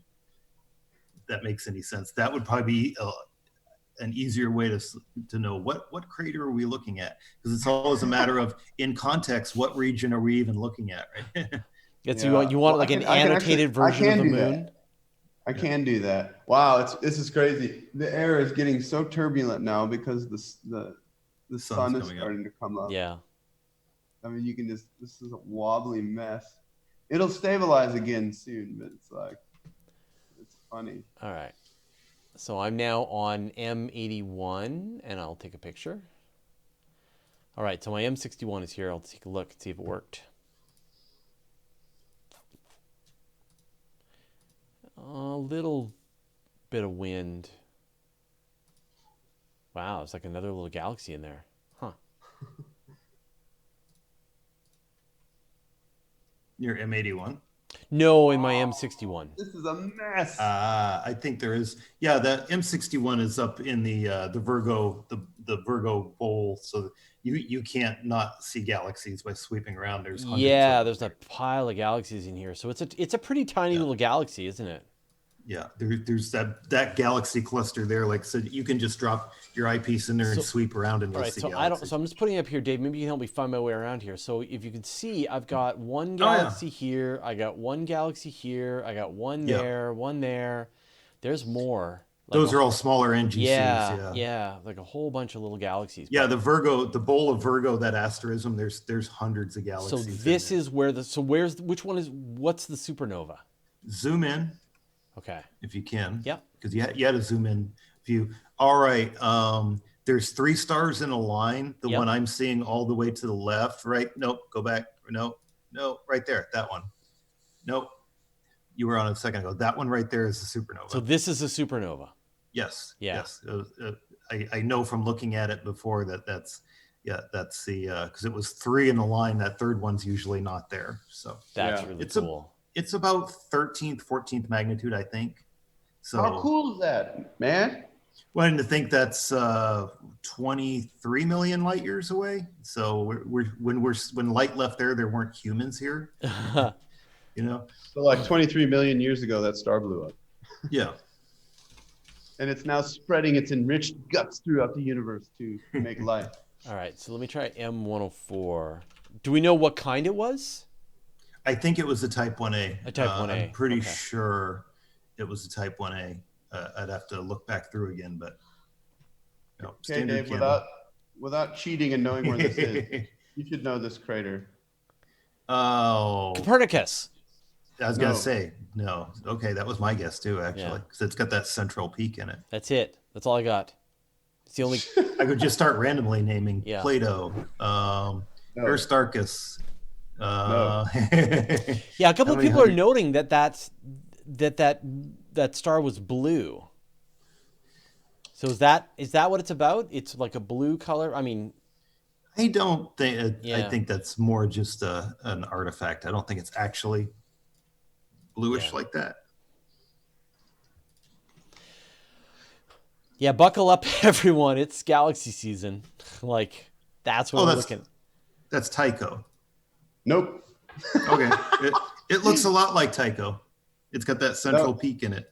This is Theophilus. Oh, of course. Oh yeah, of course. No, because so the reason is I'd forgotten the name as well. So, but it's unique because it's got a central peak, but it's actually got these 3 main sections. So it's got like this one, and then this area here. Here you go, guys. And if it wasn't so dang wobbly, I mean, this is flipping. The air is really getting heavy. Oop. I don't want to take a picture. I have to turn that camera off. I wonder if I can show you my scope so I can show all the people out there how bright the sky is all right, now. check here. I've got my M81 and M82. Oh, you got them in the same field. Yeah. You did get them. Yep. That always looks neat at the eyepiece too if you got a wide field view. Yeah. That you can drop the Leo triplet is like that. You can drop 3 galaxies in the same field of view on a wide field. So I'll zoom in on M81. M82 has some notoriety in the Virtual Star Party Hall of Fame as well. Yeah. What was the deal with M82? We discovered a supernova, but we didn't realize. We didn't realize it. Oh. We were imaging it in talking about it. Actually, this is up on YouTube for posterity. Yeah. The night before they announced there was a supernova, and we had the supernova in the show. Actually, we looked back through at the video. It's awesome, but we missed discovering. Yeah. No, you did. You just didn't notice it. You didn't have time to do the blink, Yeah, I mean, if we had, and then the next day another group of people announced it, and then we went back and looked in the pictures, and like, yep, yeah, classic us. And now Dave literally He's right now. I promise you, he's examining all the stars in this galaxy. Do you want to go look at the other one, Dave, for a second there? Yeah, we don't want to miss the supernova. Do you want to just take a quick look? No, that pattern actually, no, we're not missing anything there. All right. So, yeah. Okay. All right, we'll go back to your moon, Cory. Well, Dave, why are you going to destroy the moon? I usually, it's fine lately. I've been okay with it. But yeah, you've got the moon in your gun sights. Okay, I need a place to go after the Sombrero Galaxy.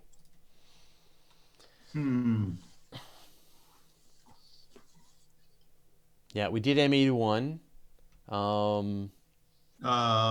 Black Eye Galaxy M64. M64. Cool. Okay. I love this view of the moon we've got here, where it's like it fades to black, like right on the terminator with these two deep craters.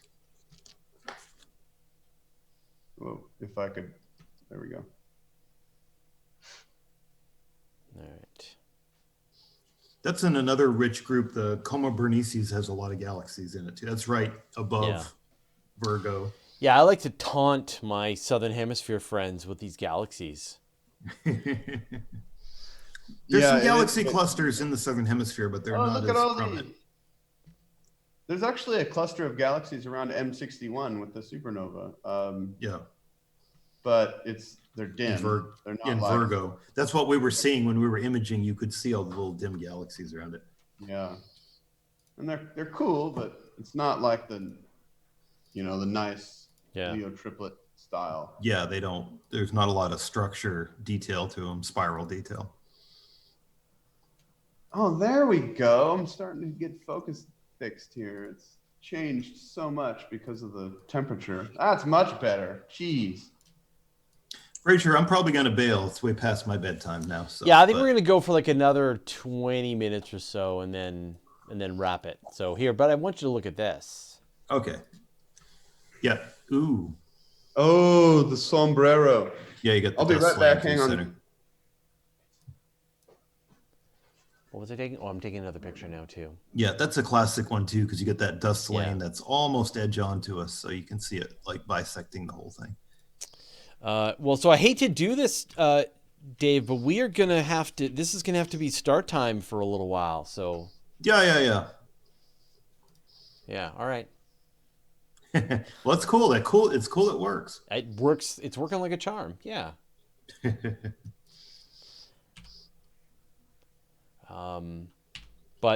So for people who don't already know, Dave Dickinson is my he's our amateur astronomy specialist on Universe Today. He's the guy who wrote the Universe Today Guide to the Cosmos. There you go. And he will be joining me on a regular basis, I think, as we do more of these star parties into the future. Yeah, and we will be. Oh yeah, and there's the new book. In book 2, there's actually a real cover that's not just this. This is what a book looks like in its raw photocopied state. I have it as a PDF and I have it as this photocopied version right now. So in a month or two, I should see the actual printed copy. Yeah. All right, I will let you go. That's cool though. Yeah. All right, take it easy. All right, thanks, Dave. Yeah. Yeah, so for people who remember the olden days, what's different now is, of course, we've got this great telescope that we can use, which is just incredible. And so you can see we have a lot higher chance of being able to have a clear skies and have a telescope that's going to work really fast. Like you saw, I've taken, if you think about how long it took us to take pictures back in the day, unfortunately I have to turn this off again. It took us a long time, and I can take pictures. I can take pictures every minute if I need to. So it's a whole new world now with this telescope. Can I fit M31? It does. M31 doesn't entirely fit. Is M31 up still? If it is, I'll take a shot, but... Sorry, guys. Okay, No, M31 is over below the horizon now. Oops, that's the wrong way. Let's go back to your moon.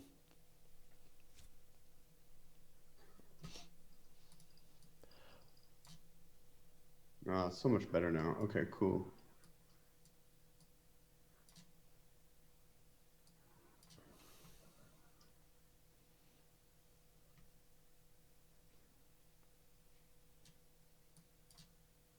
All right. Oh, here we go. That's what I wanted to look at. Aristarchus, we mentioned. It's like one of the brightest craters.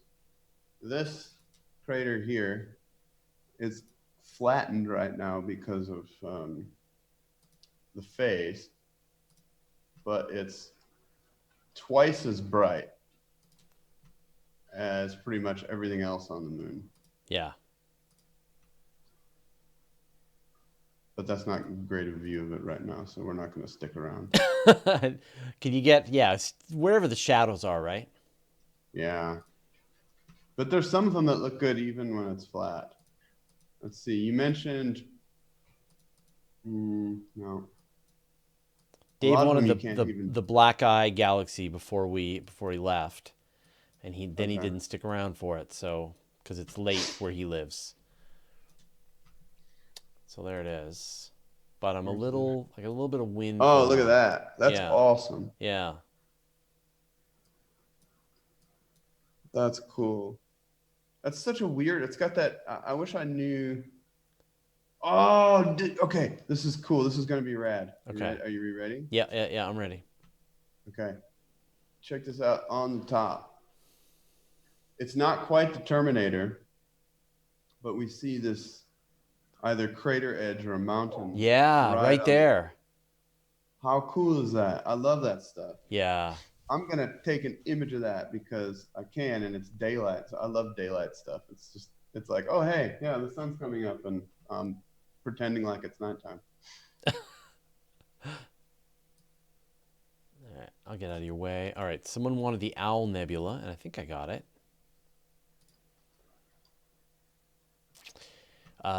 People are wondering what telescope I'm using. I'm using a 11-inch Rasa telescope, astrograph. And Cory is using a 12-inch Newtonian RC. Yeah. We clearly need to just have a thing for Nightbot there that just says what we're using. Yeah. So people can just type in the command and request it. Or you could I like to do the scrolling text on OBS. I don't see the Owl Nebula. It should be there, but I don't see it. I see like a whole lot of galaxies, but I see like it's gonna be dim. Well, I see a big blobby in the middle of my stuff. Here, I'll show you. So is that it? That's right in the middle of my shot. It's so small, it's hard for me to see. Yeah. So did I overexpose it? Let me look up what it looks like. Owl Nebula. I forgot. It's been so long since I've seen that. Yeah, actually, yeah, it might be it. I don't know how bright it is. Yeah. The problem with this telescope is that it's so fast. So I did a minute-long exposure. I'll try like a 15-second exposure and see if that makes it better. Yeah, try something. It almost looks like a star. That's the thing, yeah. So is it just that it overexposed it to make it look like a star? I wouldn't. Yeah, I bet it's not that bright. Yeah. That's a little crazy. Yeah, and it feels like that's like an elliptical galaxy or something. We don't even know. We're like, there's some stuff. There's a thing. I got a picture of a thing. I don't know what that is. Yeah. I don't have time for that. We're discovering space for the first time. I found space. Oh wait, I was looking. You know what? I was looking at M87. I was at the wrong. Okay. I was looking at the wrong object. There's my problem. I think that was actually called Fraser Beta 3. Fraser Beta 3. M97. Doy. Okay, hold on. All right, let me try again. M97. Apparently that M87 made a big difference. Okay. All right, we'll slew there. I was only 10 Messier objects off. Only? Yeah. Oh, it's an Ursa Major. Okay, I can turn my telescope back on. I'm gonna take a picture of this because this is a cool view. Yeah, I really think that's you got a great little setup there. The fact that you can see the mountains against the landscape there is incredible. I love that. Well, you know, I'm telling you right now that the atmospheric conditions are quite poor. We've had a really good week last week of nice stable air, and now it's all of a sudden not very stable at all. All right, there we go.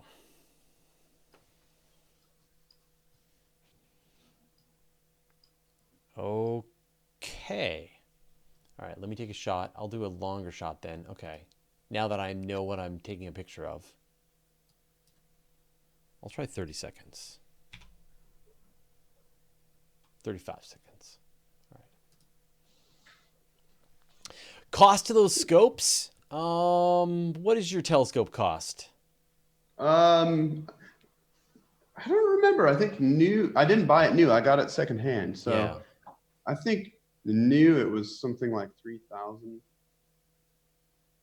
or something. Yeah, I think this one, I mean, Dustin would have to say, but I think this one runs in the kind of 10K range with the telescope, the camera, the autofocuser, and the mount. Yeah. The software bisque mount is the most expensive part of this whole telescope is that mount, actually. Yeah. Well, yeah, I was talking about just my OTA because like everything, I've kind of got I've got a lot of little pieces of equipment stuck on there that everybody always asks how much it costs. I'm like, well, it's an interesting question, but the thing is, it doesn't matter because you don't need to spend a lot, to get a good view. I mean, I started out with these star parties with a $500 telescope and a $50 webcam, and that's literally all I spent. Yep. I already had a computer, Yeah. No, I mean, to get started, I think the best way, like if you're already into photography and you have like a DSLR, is get a mount that'll let you do some tracking. Like they're only like $100, and then you can start taking pictures of long exposure shots of the Milky Way and Andromeda and things like that. It's like, well, do you have a tripod? Well, you can already do, Milky Way astrophotography. So, oops, I'm gonna do something crazy. I'm ready. I'm gonna switch. I'm gonna go to if I can move this window. I'm gonna go to Jupiter in the daylight. Do it. And you're gonna shoot like visible light? I'm gonna shoot infrared on Jupiter in the daylight. But still, it's during the day, so it's cool. I've never done that. If there's ever a time to do it, it's now. Okay. I'm watching my telescope through the webcam also. It's cool to see it move through a camera, even though it's like not that far away from me. But it's good. I mean, like with yours, you can go over and give it a tap and tell it to smarten up, right? Yeah. With mine, it's just too far. Okay, yeah. I believe we have the Owl Nebula. Oh, there it is. That's better. That's better. In color even. Yeah, and this is a 15 seconds, so I've got a minute exposure coming down the pipe right now. Okay. Awesome. Yeah.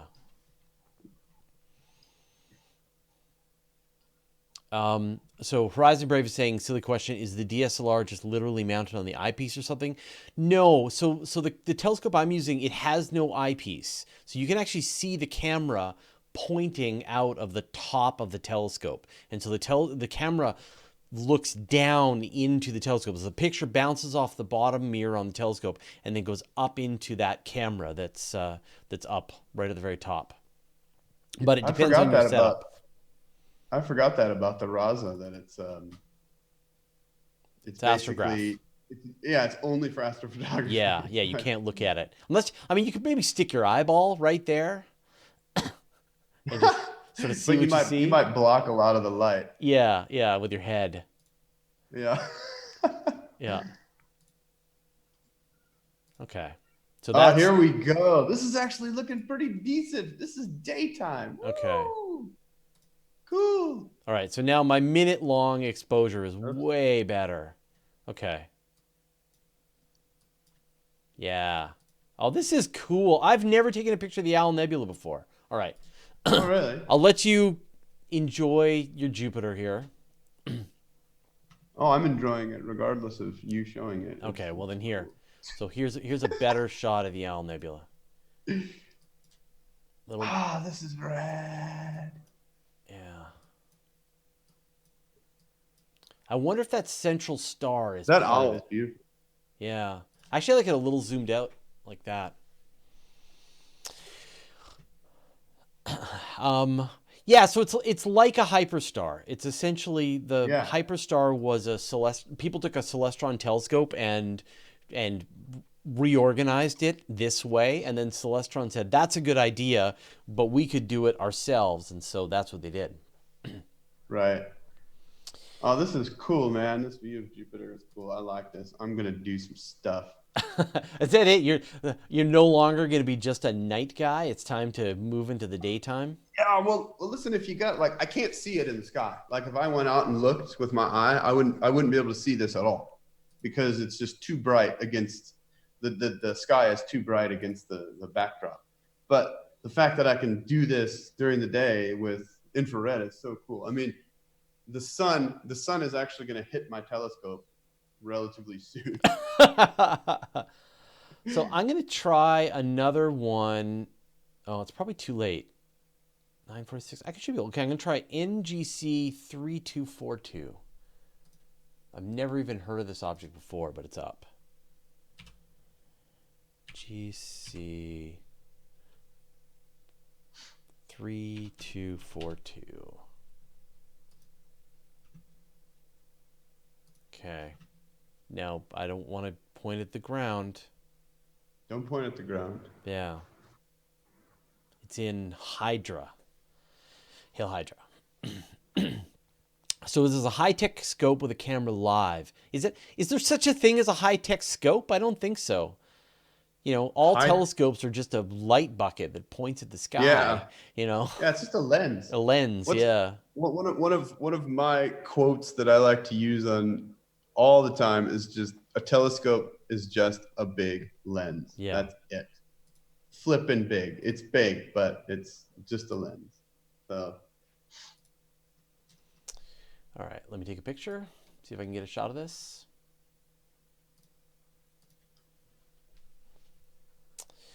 Are there volcanoes on the moon? No, there are no volcanoes on the moon. In fact, back in the day, astronomers used to wonder if the craters were caused by volcanoes on the moon, and then the whole point, one of the discoveries made by the Apollo missions was that no, in fact, they are ancient impact craters. So they were able to figure out, looking at the moon rocks, that they're impact craters. Well, a lot of the craters actually were filled up with some of them, yeah. When we look at the near side of the moon, we see all these dark regions, the mare, the seas, and they're actually ancient lava flows. Yeah, they're basalt. Is that correct? Yeah, basaltic lava. All right, let me find another. Assuming this works, let me find another object. I've like gone through my list. This is crazy. M82, M51, done, checkaroo. Okay, let me see if I can get like okay, maybe that wasn't my a good object. Okay, I'm going to turn off Galaxies. Nerds with telescopes. That's all this turns into. Yeah, exactly. We're not even doing anything serious. We're just like pointing it around. This is literally a star party. Like, ooh, look over here. Look over here. Look at it. Yeah, this is the star party. Yeah, you're getting the star party experience right now. Wow. Yeah, there's not a lot of good faint. I got a bunch of little planetary nebula I can go after, but Do it. Yeah, I mean we're in unknown territory. We already got the Owl Nebula, which I didn't think we were going to get. It's 2.8 minutes across, and it's a brightness of 9.8 magnitude. So the next one I'm going to go after has an 11.3, so it's fainter for sure. It's a Bell. Were you 21. able to see the Iris Nebula? No. Or was that not up? No, it was below the horizon. It's there's no real bright emission nebulas right now. That's summertime. Yeah. I'm gonna move. No, I'm not gonna move. I'm gonna look at your sky on my planetary app, and I'll tell you cool stuff if I can find it. Well, I've got a great list of objects, but it's just, there's just not a lot left. I mean, I can go after a whole bunch more globs. Not a lot left. Yeah. Once I turn the I'll turn on my supernova remnants. Can I get anything with a supernova remnant?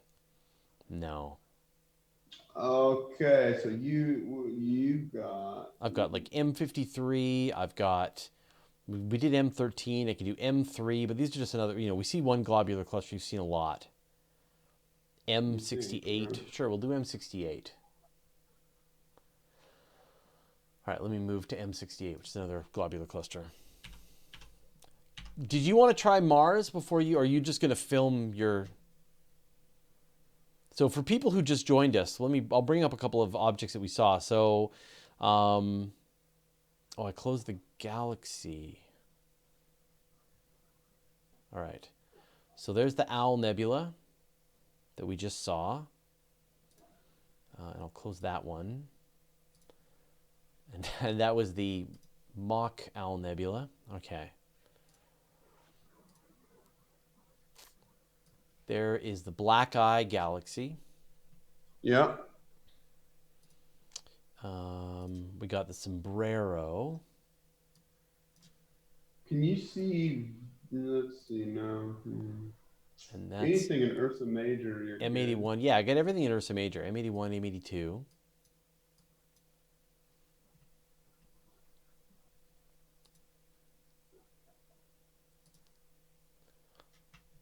And this is the one with the supernova in it. So this is a supernova right here. And then we got M51, the whirlpool. What about 94? M94? Yeah. Okay, let me just... It's a pretty cool looking galaxy. Galaxy. That's the thing. I'm looking at my telescope now. There's actually sun hitting it at the moment. It's fine. It can take it. Yeah. It has to. It doesn't have a choice. Yeah, the moon's going to come up for me in like another hour or so. So it's actually perfect. Next week's will be perfect. Perfectly dark. Yeah, it's going to get darker earlier for you, isn't it? No, it's actually going to get later. Yeah, it's going to get later and later and later. Well, I mean, yeah. No. There's M101. There's M13 globular cluster. Mm-hmm. Oh, did I take a picture?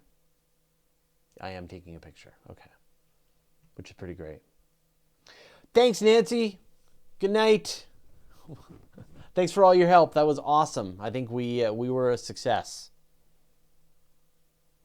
Did you get Pinwheel? Yes. No. What's Pinwheel? M101. Okay. Pinwheel is cool. I can do M68 and then I'll do M101. No, I did M101. Yes. Did you? Yeah. I'm just like scanning around in the sky right now. That's M101, right? Yeah, there's M101. I mean, I didn't get a great picture of it. Yeah. Okay. It was a little earlier in the night. Oh, and you already looked at Comet. Man, that's I'm jealous. Comet Pan-STARRS T2 is actually quite high for you. It's. Was that the one that I got? Yeah. Yeah, for people who missed that was like the first thing I took a picture of was the Comet T2 Pan-STARRS. Yeah. I'll bring it back because it was a good shot too. If you don't believe him, just ask him. He'll show it to you. Yeah, here it is.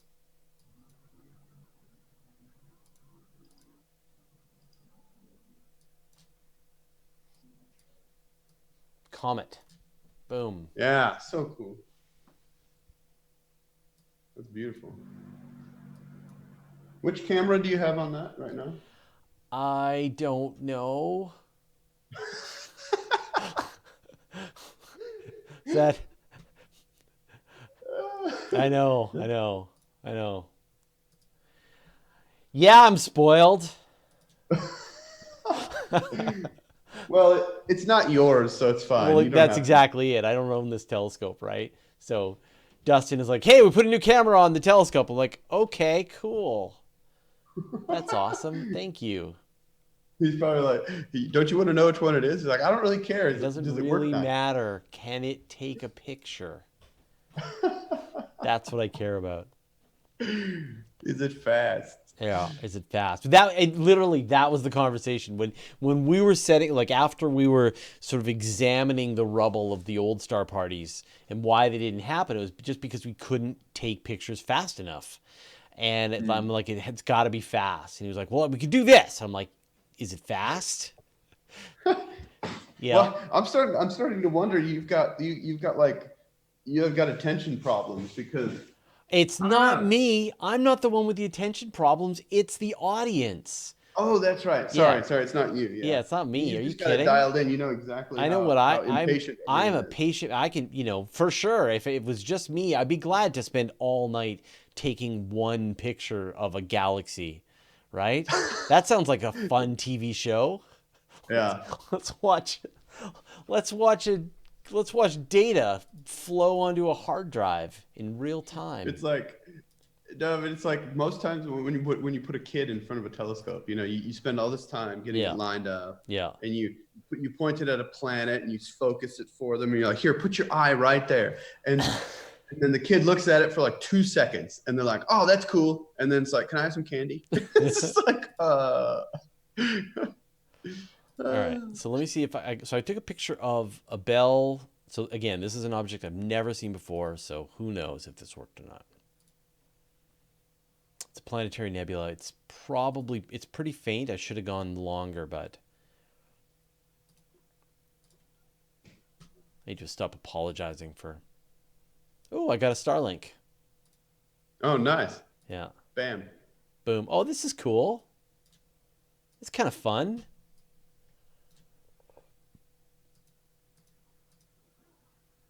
What is that? It's a planetary nebula. Okay. Yeah. Zoom in. I can't see it. It's small. Oh, okay. Yeah, there you go. Yeah. Now, why do they call them planetary nebulas, class? Because they look like planets, but they're really dead stars. Yeah. Dull, dead ones. Yeah. All right, let me try another one. Planetary nebula Abell 36. Wait, am I taking a picture right now? Okay. All right. What? I got a lot of things on the go right now. All right. Can we take a picture of it? Do we not know what this is? Is there another name for Abell 36? Uh-oh. Yeah, I think that's the Snowball Nebula. Okay. Kind of looks like one. Yeah. The name makes sense. I'll buy it. So did somebody ask for Mars? I wonder if I can. Can you do Mars? I don't know. Let's see where it is. Yes, that's cool. That's the Snowball Nebula. Right on. I can try to do Mars. It's going to be hilarious. All right, I'm going to have to, if I'm going to go after this other planetary nebula, I mean, I love planetary nebulas.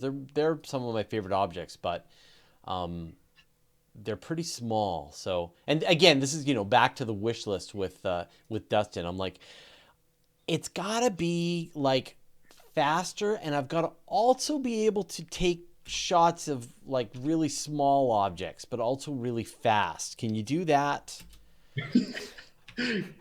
Yeah. It needs to be small. If they're small and dim. Yeah. Yeah. It would be best if it was in space. Could we make it go to space? Can we do live video? Live video of nebula. Live video of a nebula, yeah.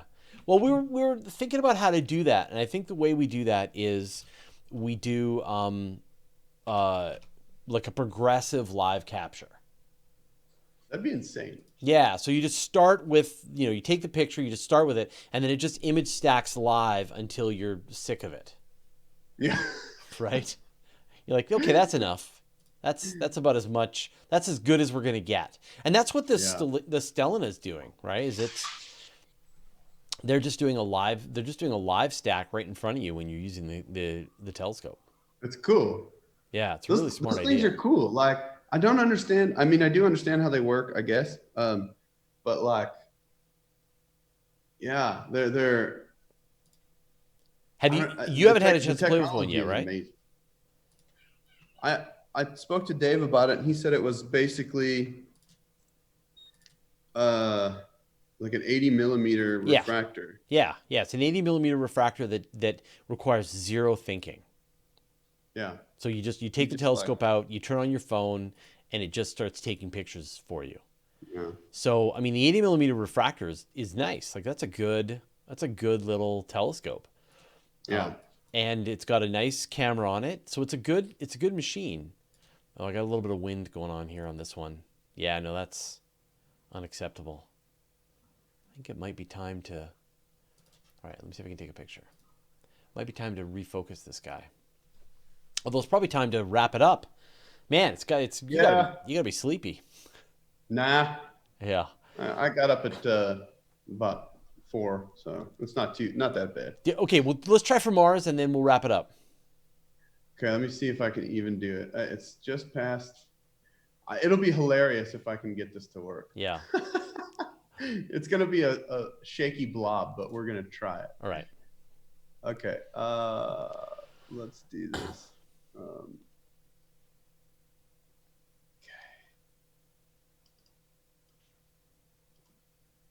Which way are we going? Yep, that way.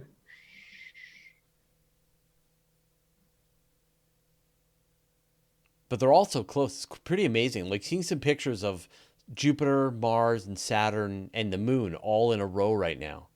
It's pretty amazing. Mars is actually moving away from them, and then it's gonna get bigger as well. So Tanya just woke up. Oh, thousands of people heard me say that. How many people are watching? Like 5? 300. Oh wow. Okay. Yeah. Yeah, no, few more than people. 5. Hi, Tanya. Tanya, sorry.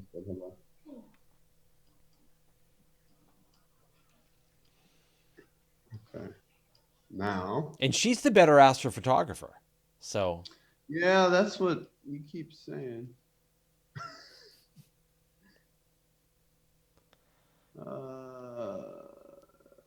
need to change this. I don't know if I'm going to be able to see it. This is going to be a tough one. The sky is pretty bright. I know. This is. So you think Mars is in that field of view there somewhere? Here. This is the challenge. This is like. Yeah. No, this one. Where's Venus right now? Yeah, I don't think I can get Venus. Venus is super low for you. Yeah. Maybe it would have been higher earlier if I'd been more organized. Yeah, Venus is below the horizon for me. Oops, what am I doing? Okay. Yeah, the Orion Nebula is down in the ground. So, no luck on that one.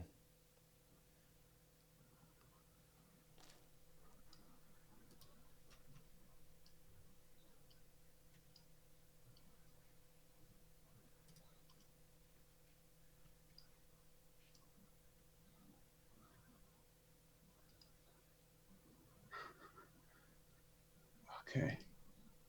Oh, wow. Okay, I can see it in the guide scope. Whoa. Is that it right there? This is going to be wild. Okay, this is in the guide scope. Now, it should be on there. It is. I can see the histogram. And, yeah! Mars! Hang on. No, I can make it look better. Give me a minute. Wow, no way. In the daylight. It's like a acorn of disgustingness. No. It's not your best work. There's actually detail on there. It's just wiggly. I've got to zoom in first. Nico girl. Isn't it Nico girl, like cat girl, like the Japanese word for cat? I have no idea. Yeah, someone's saying it's pronounced, or is it Neko? I don't know. When you write your name down, it doesn't help me pronounce it. Neko? Nico? So which one is it? Oh, here comes the focus did pop in for a second. What happened? But yeah, so the Orion Nebula's down, Andromeda's down, Pleiades is down. None of these are up right now. This is funny because, okay, so basically the thing with planetary imaging is you've got to have your telescope optics and the air be the same temperature. Yeah. The problem right now is the sun is actually hitting my telescope, but it's still quite cold out because the sun just rose. You've got a pretty big, like I'm seeing features on the surface of Mars. Yes, you are. Here's the southern ice cap. Yeah. I mean, it's a mess, but I'm seeing it. But it's funny. Yeah, it's funny. Why didn't you start with Mars earlier? Can we do that next time? Because Mars is boring right now because it's so small. Mars is going to get like twice the size in September and October. Yeah, but like, then that way people will have a comparison. It's true. So we'll start here and then we'll go like, remember when? Well, see, yeah, I tend to stay on a target for quite a while and like actually do stuff with the target rather than just. Yeah, and that makes for a boring television show. Again, this is why we go fast. I know.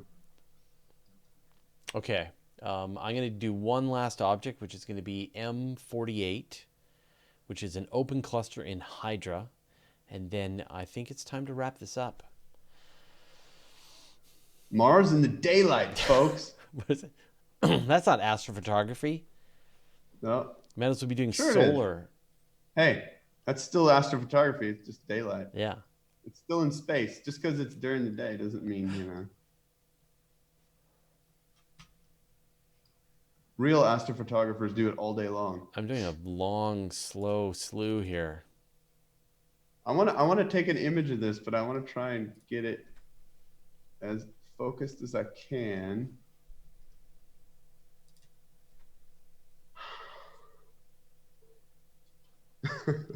This is just nasty. Oh, that's pretty low. Okay. I got a feeling that I might be taking a picture of a wall. Let's see what I can do. That has happened before. That has absolutely happened before. I've taken pictures of walls. Be like, look at the telescope. It's definitely pointing more at the wall. It's solid. Shoot. Look at that. Look at Mars. Yeah, I see. I think I see canals. It's funny. So Richard Grace is noting in the comments, right? I'm shooting at f2 and you're shooting at f20. Like we are shooting at completely opposite ends of the spectrum here. How did you know I was shooting at f20?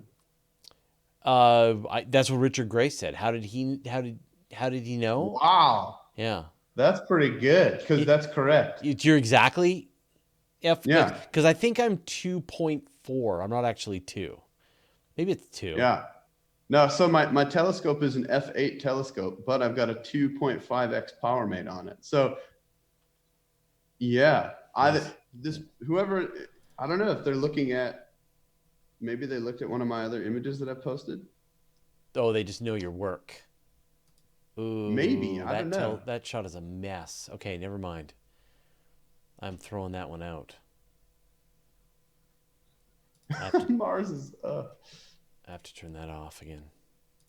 Yeah, I've got 10 times the focal ratio of you. Yeah. And so that's the challenge. The challenge is, you're shooting stuff in video live, and I'm shooting images that are long exposure, very faint objects. This is just funny. This Mars thing is funny. This image is going to be horrible. Yeah. Well, watch it turn out to actually work, and then I'll just be surprised. Yeah, well, I mean, you're just going to run your image stack on it, right? It's going to throw out all the bad, bad shots, happens. And it'll be fine. See what happens. Yeah. Watch this be the best one of the night. And then I have to figure out why the audio. So it's still, I can everything is so quiet. Oh, it's getting all stable now. Woo! There, Mars. Oh. The ice is at the top. So the cap, the Mars, the polar ice cap is up here. Yeah, which is actually the southern pole. And it's not water ice, that's carbon dioxide ice. Right? It's both. Is it? Yeah. So what it is a permanent layer of water ice on the poles, and then they're on top of that. There's a layer of carbon dioxide, and in the winter time on Mars at the pole, the carbon dioxide snows, and then in the summertime it sublimates back into the atmosphere, and so the size of the ice cap changes during winter and summer. But the water ice is permanent. Okay. Yeah. That's a crazy concept. Yeah. Also, and so you can see, so there's a lot of weird stuff that happens on the surface of Mars near those polar regions. Like you get these strange like they call them spider features on the surface of Mars, where you've got these different colors in the sand as the carbon dioxide is sublimating out. There's some really cool pictures of the surface of Mars during this springtime process. Oh wow. Yeah. All right. I'm gonna try and show this one last picture, and then we are definitely going to bed. It's over. Although it's morning time for you, right? This is when you pull out some coffee and get to work. Yeah, no, I made coffee at 4:00 this morning when I started. I'm gonna make fresh coffee just now, and then I got to start my day job. That's right. Yeah. Why didn't you get anything done today, Cory? Well, I was tired. Didn't sleep well. Yeah. Does that fly? I was doing astronomy last night. Yeah. Oh, this is crazy. I didn't think I'd be on Mars this long. That's impressive. All right. So this is just a star cluster. Okay, I'm going to take over the picture here.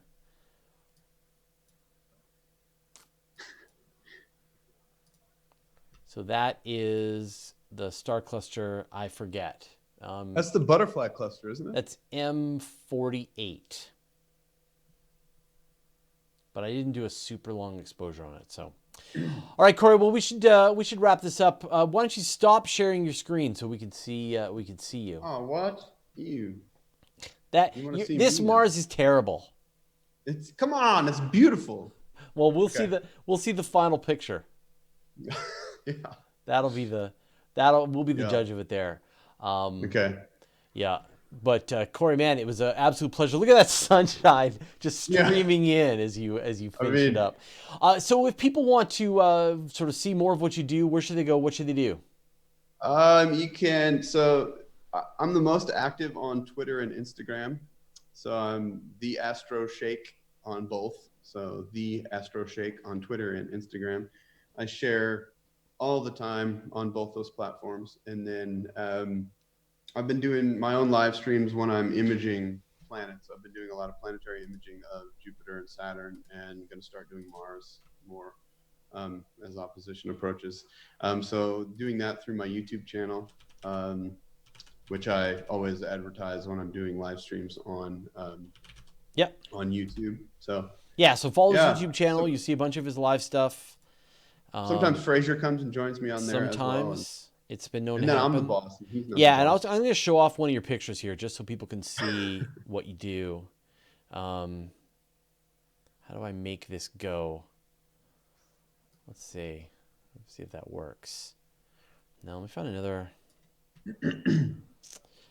Yeah. Anyway, go to AstroShake. You can see his work. And then also, yeah, if you want to learn how to do astrophotography, I've got a website, photographingspace.com. There we go. All right. So there's a picture of the moon in front of your face. Is there? Yeah, you can't see it, I don't think. Oh, okay. Yeah, you can. Yeah, you can. Oh, now I can see it. Yeah. There's your shot. Okay.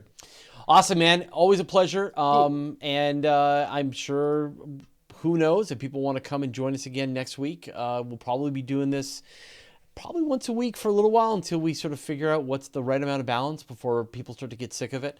I know I'm like a very tiny little window in the upper right-hand corner here. Oh, there you are. Yeah, now let me see if this will work. Does that work? Yeah, all right. There we go. Yeah, so I've got Moya McTeer as my special guest tomorrow on Open Space. We've got a brand new episode of Guide to Space, the one with all the animations that you all like. That's coming out probably tomorrow, so stay tuned for that as well. So we're back in business, everyone. Virtual Star Party, Guide to Space, Open Space, it's all happening. All right, Cory, dude, thank you so much. Have a great day. Man. Get to work. Thanks, Fraser. All right, thanks, man.